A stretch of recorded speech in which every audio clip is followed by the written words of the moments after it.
வணக்கம். நான் டாக்டர் தீபா அருளாளன், BHMS homeopathic physician. இன்னைக்கு நம்ம என்ன டாபிக் பத்தி டிஸ்கஸ் பண்ண போறோம் அப்படின்னு இந்த வெந்தயம். வெந்தயத்தினோட பெனிஃபிட்ஸ் என்னங்க? ஏகப்பட்டது இருக்குங்களேங்க. ஒரு பதிவுல சொல்ல முடியுமா என்ன? சரி. வெந்தயம் எதுக்கு ரொம்ப நிறைய பார்த்தீங்கன்னா நல்ல ரிசல்ட் கொடுக்குது அப்படின்னு ஃபர்ஸ்ட் விஷயம், இந்த வெந்தயத்தை எப்படி சாப்பிடலாம்? பல விதமா சாப்பிடலாம். இப்ப சக்கரை நோயாளிகளா நீங்க இருக்கீங்க அப்படின்னா வெந்தயத்தை ஊற வச்சு முளை வர வச்சு அதை பார்த்தீங்கன்னா ஃப்ரிட்ஜ்ல போட்டு வச்சுட்டு டெய்லி காலையில ஒரு பெரிய டேபிள் ஸ்பூன்ல எடுத்து வெந்தயத்தை மென்னே சாப்பிடலாம், கசப்பு கம்மியா இருக்கும். எதனால ஊற வச்சு முளை வர வச்சு சாப்பிட்றோம்? 4 ஹைட்ராக்சி ஐசோலூசேன் அப்படின்ற ஒரு மூலக்கூறு இருக்கு. சர்க்கரையை குறைக்கிற தன்மையை அது பார்த்தீங்கன்னா கொடுக்குது. இன்சுலின் எதிர்ப்பு தன்மையை குறைக்குது. ஆக இது வெந்தயம் சாப்பிடணும். இது ரிசர்ச் பேஸ்ட் எவிடன்ஸ் ஸ்டடி சொல்லக்கூடிய ரிசல்ட் இது. ஆக அவங்க எப்படி சாப்பிடணும்? நான் வெயிட்டை குறைக்கணுங்க. என்ன பண்ணலாம்? வெறும்னே காலையில எந்திரிச்ச உடனே 1 டீஸ்பூன் வெந்தயத்தை வாயில கொட்டி மாத்திரை முழுங்குற மாதிரி முழுங்கிக்கலாம். வெந்தயம் வயிற்றுக்குள்ள போய் உப்பிக்கும். ஆக பசி கம்மியாயிடும். இந்த மாதிரி சாப்பிடலாம். வெயிட்டை குறைக்கிறவங்க வேற எப்படி சாப்பிடலாம்? 1 கிளாஸ் தண்ணியில 1 டீஸ்பூன் வெந்தயத்தை போட்டு முன்னாள் நைட்டே 1 டீஸ்பூன் ஊற வச்சிடுங்க. 1 கிளாஸ் தண்ணியில ஊற வச்சிடுங்க. காலையில எந்திரிச்ச உடனே அந்த தண்ணியை கொதிக்க வைங்க. கொதிக்க வைக்கும்போது பார்த்தீங்கன்னா, அது ஒரு மாதிரி குழ குழன்னு ஒரு திரவத்தை மியூசினஸ் ஃப்ளூயிட வெளியே விடும். அதுக்கப்புறம் அந்த வெந்தயம் வந்துட்டு இருக்கும். வெந்தயத்தை சாப்பிட்டு அந்த தண்ணியை குடிச்சிடுங்க. ரொம்ப நேரம் பசி எடுக்காது. வயிறு திம்முன்னு இருக்கும். திம்முன்னு இருக்கிறதுனால ஆட்டோமேட்டிக்கா வெயிட் குறைவீங்க. அந்த ஸ்நாக்ஸ் கச்சா முச்சா நம்ம சாப்பிடணும்னு தோணாது. அதனால பசி எடுக்காது. அதனால வெயிட் குறைவீங்க. ஆக வெயிட் குறைக்கிறதுக்கு இப்படி ஒரு விஷயம்.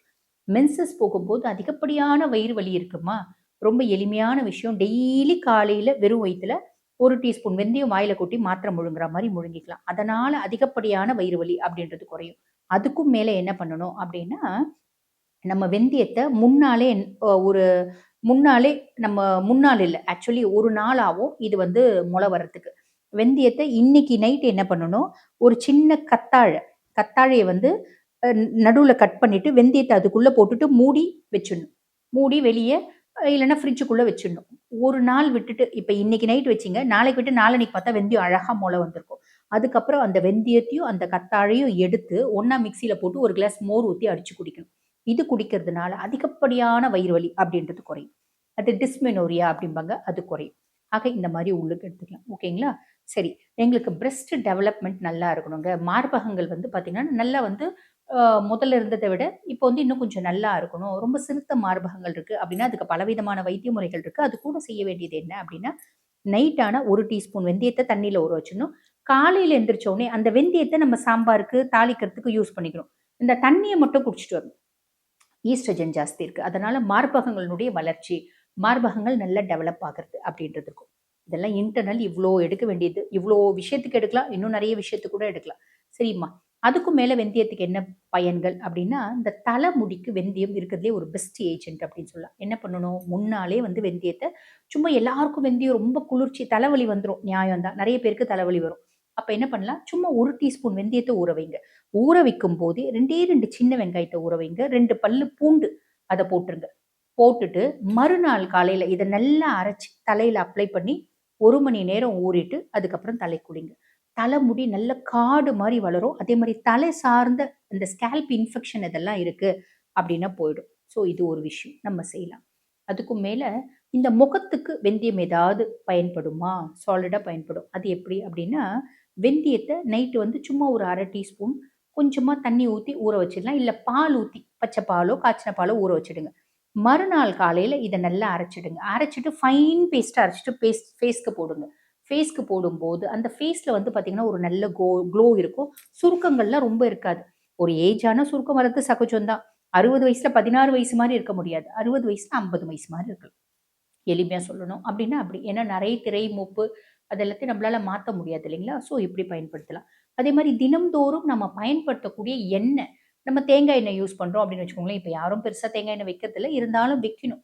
அது வைக்கிறது என்ன அப்படின்னா, நம்ம பிளெயினா தேங்காய் எண்ணெய் யூஸ் பண்றத விட, தேங்காய் எண்ணெய் ஒரு 100 எம்எல் தேங்காய் எண்ணெய்க்கு அப்படின்னா, ஒரு 1 டீஸ்பூன் வெந்தயம், அதே மாரி 3 சின்ன வெங்காயம், 2 பல்லு பூண்டு, அ அதுக்கும் மேல ஒரு 4 செம்பருத்தி பூ இத போட்டுக்கலாம். முடியும்னா 4 நெல்லிக்காய் எல்லாத்தையும் பார்த்தீங்கன்னா, அந்த எண்ணெயில போட்டு எண்ணெய் நல்லா சூடாவறதுக்கு முன்னாடி இதெல்லாம் லைட்டா சூடான உடனே இதெல்லாம் போட்டுடணும்.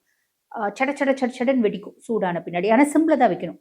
கொஞ்ச நேரம் விட்டுட்டு நல்ல எண்ணெய் புகையா கிளம்பும். அப்ப ஸ்டவ் நிறுத்திடணும். அதுக்கப்புறம் அத வடிகட்டி அந்த எண்ணெய பயன்படுத்தணும். பயன்படுத்தும் போதோ நம்மளுக்கு தலை சார்ந்த நிறைய பிரச்சனைகள் இருக்கு அப்படின்னா அது காணாம போகும்.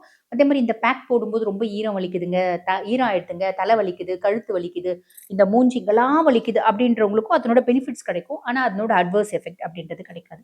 இந்த மாதிரி எத்தனையோ விஷயங்களுக்கு வெந்தயம் அப்படின்றது யூஸ் பண்றதுமா. அதுக்கும் மேல டயபெட்டிக் பேஷண்ட்ஸ்க்கு வெந்தயத்தை ஊற வச்சு, முளைக்க வச்சு, வெயில்ல காய வச்சு பவுடர் பண்ணி வச்சிடலாம்.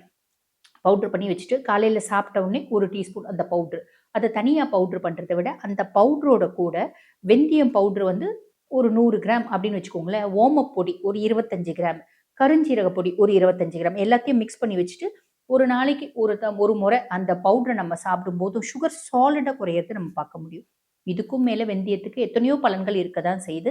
ஆக இந்த பதிவு பயனுள்ளதா இருக்கும்னு நினைக்கிறேன். இந்த நெறைய ட்ரீட்மெண்ட்ஸ்க்கு நாங்க ஹோமியோபதிக் மெடிகேஷன்ஸோட கூட இந்த மாரி உணவு முறைகள், முடி சார்ந்த பிரச்சனை இருக்கு அப்படின்னா, ஹோமியோபதியில எத்தனையோ மெடிசின்ஸ் இருக்கு. ஃபெரமெட்டு, ஹோமியோகால் அப்படின்ற மாரி மெடிசின்ஸ் எல்லாம் குடுத்து, ஸ்கேப்டோன் அதெல்லாம் குடுத்துட்டு கூட இந்த மாரி எண்ணெய், இந்த மாரி பேக் போட சொல்லுவோம். அதே மாரி டயபெட்டிக் அப்படின்னா, டயபெட்டிக்கான மெடிசின் ஜிம்னோமசில், வெஸ்டிக்யூ இருக்கு.